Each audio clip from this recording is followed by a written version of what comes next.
Welcome to Wisconsin in Focus. I'm Bruce Walker, Great Lakes Regional Editor for the Center Square. With me today, as he is every Wisconsin in Focus segment, is Benjamin Yount, the Center Square's Wisconsin correspondent. You noted last week that last year's Gableman investigation, which preoccupied many of our conversations and many editorial words, this year has been replaced by the whole Megillah regarding shared revenue. This is becoming some sort of Tolkien path for legislation, the likes of which you rarely ever see. Yeah, shared revenue. And let me give the spoiler alert for all of the Wisconsin in Focus devotees. This will be the big story next week and the week after that and the week after that and the week after that. And this week we saw rapid action on shared revenue. There's been sort of a slow build as details of the plan were leaked. We got reaction from the governor, from the leaders in Milwaukee, who this would impact the most. There were public hearings. Then all of a sudden, the Wisconsin Assembly, the Republicans in the Wisconsin Assembly, most of the Republicans in the Wisconsin Assembly, to be the most specific, had a vote Wednesday night, and the Speaker, Assembly Speaker Robin Vos, said, this is it. This is the plan going forward. We are done negotiating. We are not going to take changes. We are not going to change the bill substantially. What we have before us is the deal that we are going to send to our colleagues in the state Senate. And hopefully Governor Evers agrees that this historic investment is worth signing. That was Wednesday night. Thursday morning, the head of the Wisconsin Senate, Senate Majority Leader Devin LeMahieu, said they want some changes. Specifically, they don't want to require voters in Milwaukee and Milwaukee County to vote on a sales tax increase. The key here, and this is what our friends over at MacGyver have labeled the Milwaukee bailout, the key to shared revenue is a Milwaukee and Milwaukee County sales tax increase. County would get to go up 0.375%, and Milwaukee, the city of, would get to raise its sales tax a full percent, which is all supposed to be earmarked either for the county and the city's pension problems or law enforcement, public safety, roads in the county and the city.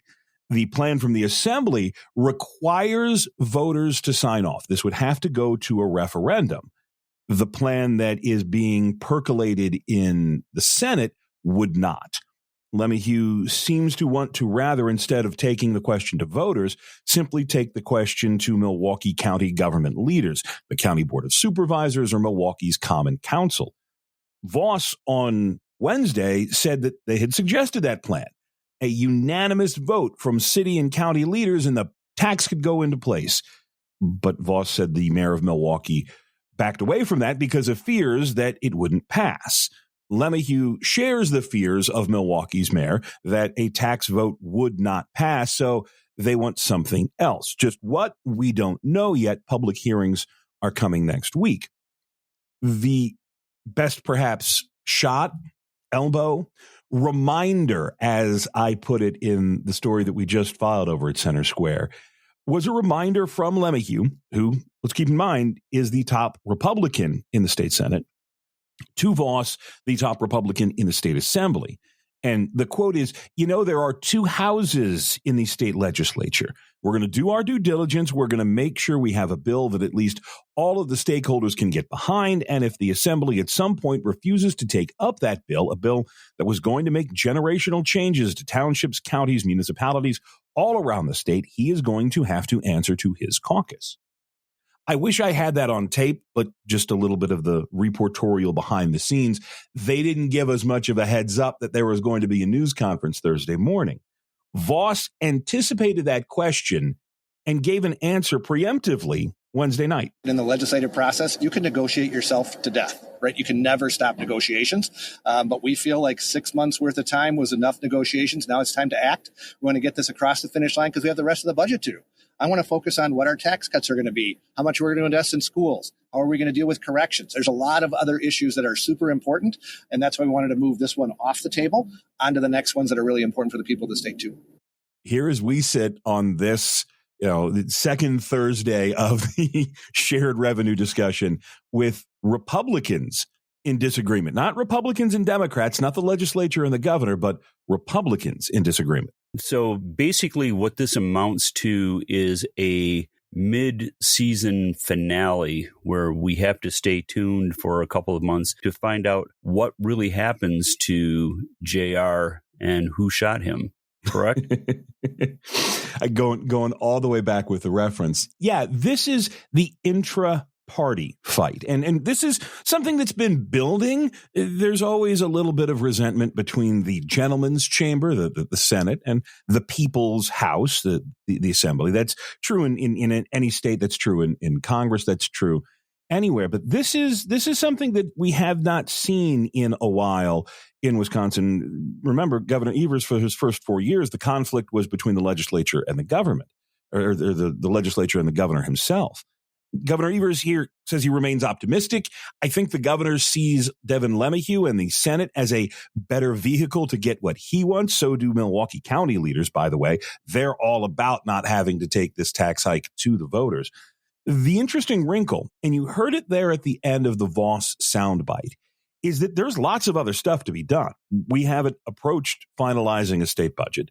There is still a push for tax reform that's out there. Schools, of course, are always the big issue.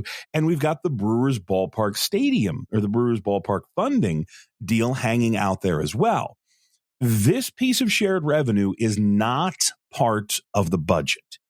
It is its own standalone legislation. And the interesting part there is that whereas in Wisconsin you have to have a new budget every 2 years, you can pass standalone legislation at any point.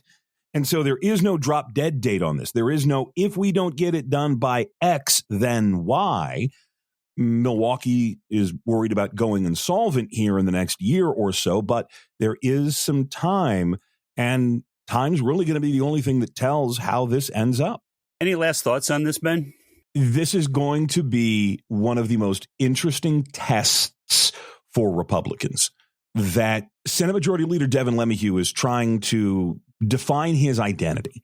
He's trying to carve out a niche for himself because for years, Robin Vos has been the Republican voice at the Wisconsin Capitol.